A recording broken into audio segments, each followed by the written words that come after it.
Hello दोस्तों। आज हम गंगा रिवर के बारे में चर्चा करेंगे जो कि भारत देश की सबसे पवित्र नदी मानी जाती है। ये नदी कई क्षेत्रों में अलग अलग नाम धारण करती है। अगर गंगा नदी के बारे में हम स्टार्ट करें तो इसकी जो उद्गम क्षेत्र हैं और इसके जो विभिन्न क्षेत्र विभिन्न प्रयाग हैं इसके, ठीक है, ये बहुत महत्वपूर्ण होते हैं सभी परीक्षाओं के लिए। अगर इनको देखा जाए तो इसके बारे में एक महत्वपूर्ण तथ्य दिया गया है जो कि पंडित जवाहरलाल नेहरू द्वारा किया गया है। ये इस प्रकार है। गंगा अपने स्रोत से सागर तक पुराने समय से नए तक सभ्यता की कहानी है। ठीक है, ये बहुत अच्छा कोटेशन है इनका गंगा के बारे में। ठीक है, हम देखेंगे इनके तथ्यों के बारे में बहुत अच्छे तरीके से। तो स्टार्ट करते हैं।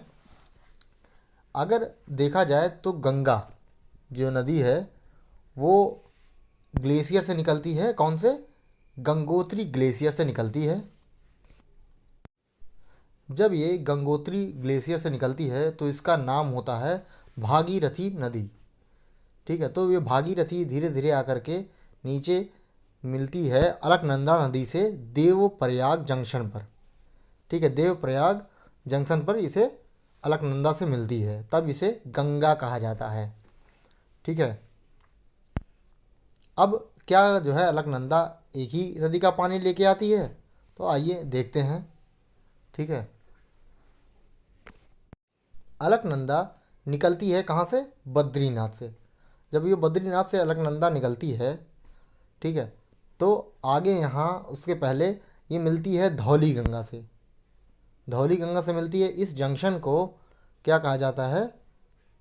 विष्णु प्रयाग। यहाँ जो है इसको, जहाँ बद्रीनाथ से आते आते ये धौली गंगा मिलती है अलकनंदा से विष्णु प्रयाग पर।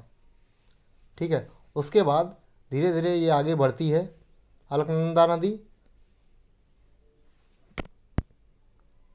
तो यहाँ फिर बीच में मिलती है एक नंदाकिनी नदी जो मिलती है इसको नंद प्रयाग पर। नंद प्रयाग पर नंदाकिनी नदी अलकनंदा से मिलती है। फिर आगे मिलती है ये अलकनंदा पिंडार गंगा से, जो कि इसको हम कहते हैं कर्ण प्रयाग। कर्ण प्रयाग पर अलकनंदा मिलती है पिंडार नदी पे। फिर उसके बाद आगे आते हैं मंदाकिनी। मंदाकिनी मिलती है अलकनंदा से, तो इसको हम क्या कहते हैं? रुद्रप्रयाग। रुद्रप्रयाग कहते हैं। मंदाकिनी नदी केदारनाथ से निकलती है। फिर यही आगे बढ़ते बढ़ते ये आती है देवप्रयाग पर मिल जाती है। देवप्रयाग पर मिलने के बाद इसका नाम गंगा हो जाता है। ठीक है, अब गंगा जो है यहाँ से धीरे धीरे मैदानी क्षेत्रों में आते आते यहाँ ऋषिकेश मिलती है। फिर उसके बाद यहाँ से होते होते उत्तर प्रदेश के मैदानी क्षेत्रों से आते आते ये आती है इलाहाबाद के संगम स्थान पर। संगम स्थान पर यह यमुना नदी से मिलती है। ठीक है, तो ये प्रयागराज कहलाता है। फिर यहाँ से निकलते निकलते ये बिहार क्रॉस करते फिर वेस्ट बंगाल यानी पश्चिम बंगाल में आकर के कोलकाता से नीचे की तरफ निकल जाती है। ठीक है, तो ये इसको तब उस समय हुगली के नदी के नाम से जाना जाता है। अब यहीं फरक्का बांध है जो बांग्लादेश से भी सटा हुआ है। ठीक है, तो यहाँ जो है बांग्लादेश के पास से जब फरक्का क्रॉस करती है तो ये पद्मा के नाम से बांग्लादेश में जानी जाती है। ये नदी गंगा नदी पद्मा के नाम से जानी जाती है। अब बांग्लादेश में ही एक नदी से ये मिलती है जो कि असम से चलती है, ब्रह्मपुत्र नदी। ब्रह्मपुत्र नदी को बांग्लादेश में जमुना नदी कहा जाता है। ठीक है, जमुना नदी इसको कहा जाता है। फिर ये पद्मा इसके आगे बढ़ती है तो पद्मा के नाम से बढ़ती है। ठीक है, फिर उसके बाद ये मिलती है वहीं मेघना नदी से, तो इसके बाद इसका नाम हो जाता है मेघना। मेघना नदी गंगा नदी का नाम हो जाता है। ठीक है, तो सबसे पहले भागीरथी, फिर गंगा, फिर पद्मा हो जाता है, फिर मेघना लास्ट में हो जाता है इसका नाम।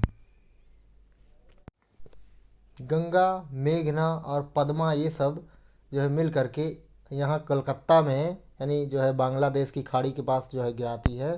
तो ये भागीरथी, मेघना, ठीक है, ये जो है सुंदरबन का डेल्टा बनाती हैं। ठीक है, फरक्का नदी से ये सब गुजरी हुई हैं।